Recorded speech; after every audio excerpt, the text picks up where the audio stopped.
Texas Governor Greg Abbott announced an executive order requiring all Texans to wear a face covering both indoors and outdoors whenever 6 feet of social distancing isn't feasible. That was our story at the beginning of the newscast today. The governor joins me now from Austin. Governor, thank you for joining us. And your order takes effect tomorrow at a minute after noon. Why issue this executive order now, weeks after cities like El Paso ask you to do so when the numbers started to spike? So we've been watching the data, and we saw the numbers spiking like you talked about. We were watching, if you would, the way the numbers looked when we opened up for business through the entire month of May, and the numbers looked great. If you recall, there was an initial pause, and then after that, everything continued to look good into early June. As things began to spike, we took several steps before this one. Remember, there was that executive order closing down several businesses that were known to have a high level of COVID-19 transmission.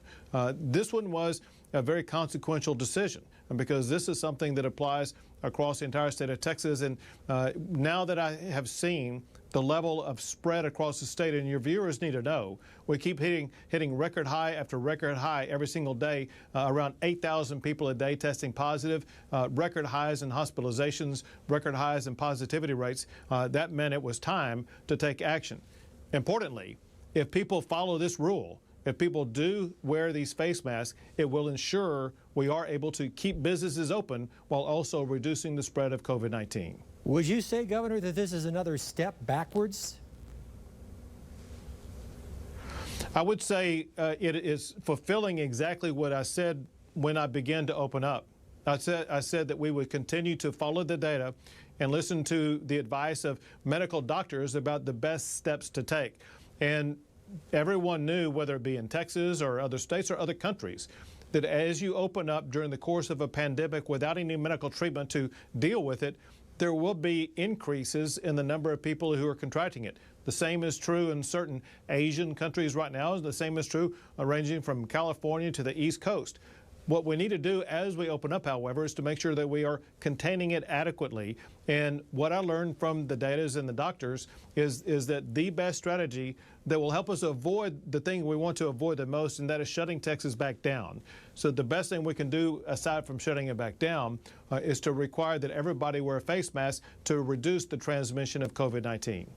Governor, speaking of listening to medical doctors, Lieutenant Governor Dan Patrick blasting Dr. Anthony Fauci after his testimony Tuesday before a Senate committee. Patrick saying Texas didn't need his advice anymore.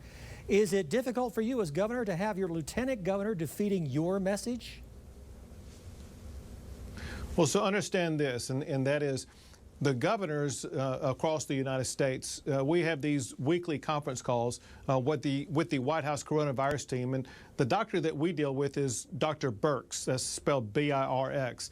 And if you watched this past Sunday, I was with Dr. Birx and the Vice President in Dallas, Texas. And I had the opportunity to provide her the Texas plan to open up for business before we actually implemented it. And she said it was a great plan. And then once again with her this Sunday in Dallas, she still said that the Texas plan is a very smart plan. And she has advised us and provided input, of course, the way. So my point is that the primary doctor outside of Texas that I've been dealing with actually is Dr. Birx. Governor, where does the state, including El Paso, stand on hospital capacity, and how many available beds does the state currently have? How are you going to respond to this latest surge? Very importantly, and that is, there are more people being hospitalized. In fact, there was a record number of people hospitalized today. That said, I remain in contact with local leaders such as Mayor DeMargo to get a feel for where the hospital capacity is. And because we have opened up hospitals for non-COVID treatment, it allows other people in the area to be able to go in and have their medical conditions taken care of, and the hospitals maintain the flexibility where they could reduce the people coming in for non-essential surgical procedures and make more room for people with COVID-19 if that becomes essential. We remain in contact with hospital leaders in El Paso to make sure they will use that flexibility in the event that it is needed to treat patients with the coronavirus. Last question, Governor. The Texas Education Agency is recommending schools return to in-person instruction almost exactly a month from today. Now, you've said you rely on data to make your decisions. With the data forcing you now to mandate masks statewide, are you concerned with the TEA's recommendations, and what do you want to say to parents and teachers? Very important for parents, teachers, for students, for anybody dealing with the school setting is the two guideposts that the TEA and educators are using are, one, putting the health and safety of everybody in the school setting first, and two, flexibility. We need flexibility in this sense, and that is there may be times, even as school year begins, there may be times when there's too much COVID around, let's say, in the El Paso area, so that you cannot physically open up schools. But schools must have mastered the plan by then to provide distance education to students. We cannot lose a generation of students because of this pandemic.